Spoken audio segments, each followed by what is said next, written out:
আমি পদ্মজা, পর্ব ৩৭। লেখক ইলমা বেহরুজ। মদন পদ্মজাকে রেখে কিছুতেই যাচ্ছে না, আবার পদ্মজাও অন্দরমহলে ঢুকতে চাইছে না।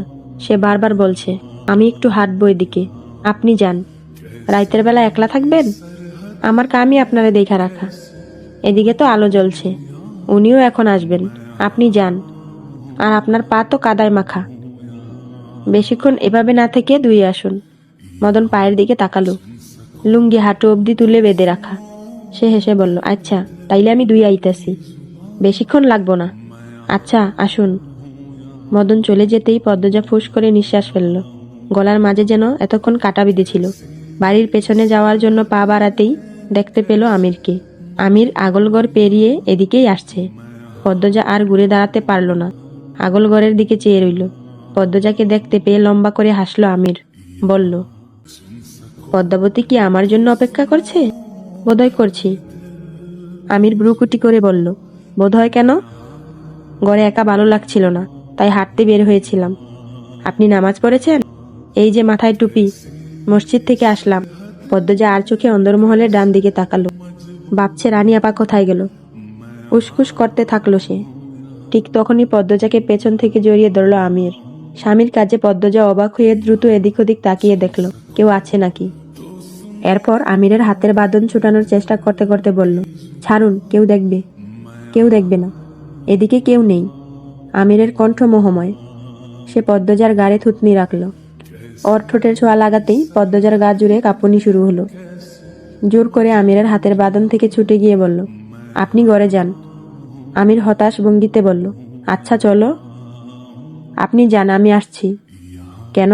তুমি কোথায় যাবে? পদ্মজা নিজের ঠোঁট কামড়ে কিছু ভাবল, বলল, আগল ঘরে যাব। আপনি ঘরে যান, নয়তো আম্মা আমাকে খুঁজবে। আমি কিছুক্ষণের মধ্যে চলে আসব, এরপর সব বলবো। আরে কি করবে বলবে তো? আপনি যান না। পদ্মজা ঠেলে আমিরকে অন্দরমহলের দিকে পাঠিয়ে দিল। আমির অসহায় মুখ নিয়ে জিজ্ঞাসা করল, আমিও থাকি? আপনি ঘরে গিয়ে বসেন, আমি যাব আর চলে আসব। পদ্মজার অনুরোধ ফেলা যাচ্ছে না। আমির না চাইতেও অন্দরমহলে চলে গেল। সেই সুযোগে এক নিঃশ্বাসে দৌড়ে অন্দরমহলের ডান পাশে চলে এলো পদ্মজা। সঙ্গে সঙ্গে সামনে পড়ল রানী। দুজন দুজনকে হঠাৎ চোখের সামনে দেখে চমকে উঠল, অপ্রস্তুত হয়ে পড়ল। রানী আগে কথা বলল, রাইতের বেলা এমনি ছুটতাছো কেন? পদ্মজার মাথা থেকে গোমটা পড়ে গেছে সেই কখন। দৌড়ে আসতে চুলের খোপাও খুলে গেছে। গাছগাছালির বাতাসে তিরতির করে তার চুল উঠছে, তবুও সে গামছে। আমতা আমতা করে বলল, আমি তো হাঁটতে বের হয়েছি। জোনাকি দেখলাম এদিকে, তাই নিতে এসেছি। ও, কই জোনাকি? নাই তো, একটু আগেই ছিল, এখন তো নাই। রাইতের বেলা একলা থাকবা কেন? আসো ঘরে যাই। তুমি কোথায় গিয়েছিলে আপা? সন্ধ্যার আগে তোমার ঘরে গেলাম, কিন্তু পেলাম না। এদিক দিয়ে কোথাও ছিলে? কিন্তু এদিকে তো ঝোপঝাড় জঙ্গল। পদ্মজার প্রশ্নে রানী চমকে উঠল। কেমন অস্বাভাবিক দেখালো তার চাহনি। হাসলো অপ্রস্তুতভাবে। কি বলবে খুঁজছে সে, তাই স্পষ্ট। পদ্মজা অপেক্ষা করছে রানী কি বলে শোনার জন্য। পদ্মজা ডাকলো, আপা। আরে আমি ওষুধ খুঁজতে আসছিলাম। কি ওষুধ? তুমি চিনবা না, আসো বাড়ি যাই। মেলা রাত হইয়া গেছে। পদ্মজাকে পিছনে রেখেই রানী চলে যাচ্ছে। এটাকে পালিয়ে যাওয়া বলে। পদ্মজা আর থেকে কি করবে? সেও রানীর পিছু পিছু অন্দরমহলে চলে আসে। ঘরে ঢুকতেই আমির হামলা করে। কাহিনী কি বলো তো? বিশ্বাস করেন? তোমার কথা বিশ্বাস করব না। রানী আপা প্রায় জঙ্গলের ভেতর যায়, আমি জানালা থেকে দেখি। এমন ভাবে যায় যেন চুরি করতে যাচ্ছে। আমির শুনে অবাক হলো, চাপা স্বরে প্রশ্ন করলো, সত্যি? প্রায় যায়? সত্যি প্রায় যায়?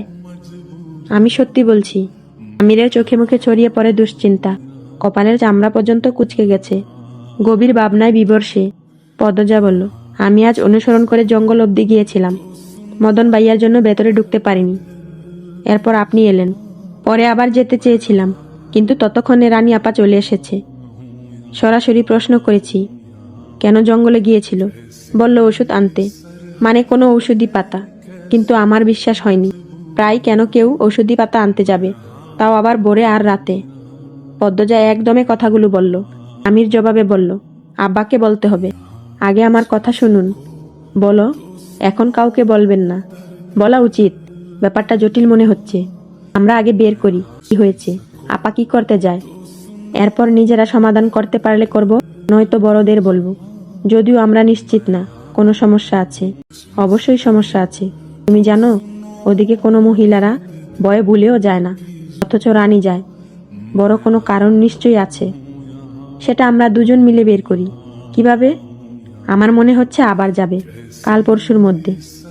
আমরা পিছু পিছু যাব। খারাপ বলনি। কাউকে বলবেন না এখন, অনুরোধ। আমির হাসল। পদ্মজার কোমর পেছন থেকে জড়িয়ে ধরে বলল, বলবো না। আপনি কারণে অকারণে ছোঁয়ার বাহানা খোঁজেন, এতে পাপ তো নেই।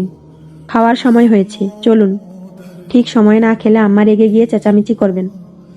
আম্মারা চেঁচামেচি করেই। তোমাকে একটা কথা বলার ছিল। কি? তোমাকে খয়েরি রঙে বেশি সুন্দর লাগে। আমি তো খয়েরি শাড়ি পরিনি। পুরো কথা বলতে দাও। আচ্ছা বলুন। আমির পদ্মজার কানের কাছে ঠোঁট নিয়ে ফিসফিসিয়ে বলল, আর কালো রঙে আবেদনময়ী লাগে। পদ্মজার কানে গাড়ে আমিরের নিঃশ্বাস ছিটকে পড়ে। সে ঘুরে আমিরের দিকে তাকালো, আবার চোখ সরিয়ে নিয়ে বলল, কিন্তু আপনি সবসময় আকর্ষণীয়। আমির হৈ হৈ করে উঠল। সত্যি? কতদিন পর একটু প্রশংসা করলে। ইয়া আল্লাহ। পদ্মজা মৃদু আওয়াজ করে হাসল, বলল, প্রশংসা শুনতে খুব ভালোবাসেন? অবশ্যই, তবে বউয়ের প্রশংসা করতে আরো বেশি ভালোবাসি। আমির আরো শক্ত করে পদ্মজার কোমর আঁকড়ে ধরল। আমিরের দুই হাতে ধরে পদ্মজা বলল, আপনি সবসময় এত শক্ত করে ধরেন কেন? আমিরের দুই হাতে ধরে পদ্মজা বলল, আপনি সবসময় এত শক্ত করে ধরেন কেন? গায়ের জোর দেখান? কেন, ভালো লাগে না? মোটেও না, আদর করে ধরবেন। আমির হাতের বাঁধন কোমল করে দিয়ে বলল, লজ্জার ছিটে ফোটাও গিলে ফেলেছ দেখছি। লজ্জার ছিটে ফোটাও গিলে ফেলেছ দেখছি। বিয়ের এতদিন পরও কোন মানুষটা লজ্জা পায় তা আমাকে দেখাবেন। আমি অত বং করতে পারবো না। কি জাজ কথায়! আবার শক্ত করে ধরেছেন? যদি দৌড়ে পালাও? পালিয়ে আর কোথায় যাব? আমির পদ্মজাকে নিজের দিকে ফিরিয়ে এক হাতে কোমর চেপে ধরে অন্য হাত গালে রাখল। তখনই হুড়মুড়িয়ে ঘরে ঢুকে পড়ল লতিফা। পদ্মজা আমির দুজন দুদিকে ছিটকে গেল। আমির দমকে উঠল। লতু, কতবার বলেছি না বলে ঘরে ঢুকবি না। আমাদের তো নতুন বিয়ে হয়েছে নাকি? পদ্মজা খেয়াল করলো আমির কথাগুলো রাগে বলার চেষ্টা করলেও ঠিক রাগান্বিত শোনালো না। হাসি পেল তার। ওদিকে লতুফার মুখের অবস্থা দরজায় চিপা পড়ার মতো। সে আমিরকে ভীষণ ভয় পায়। কাচুমাচু হয়ে বলল, খালাম্মা খাইতে যাইতে কইছে,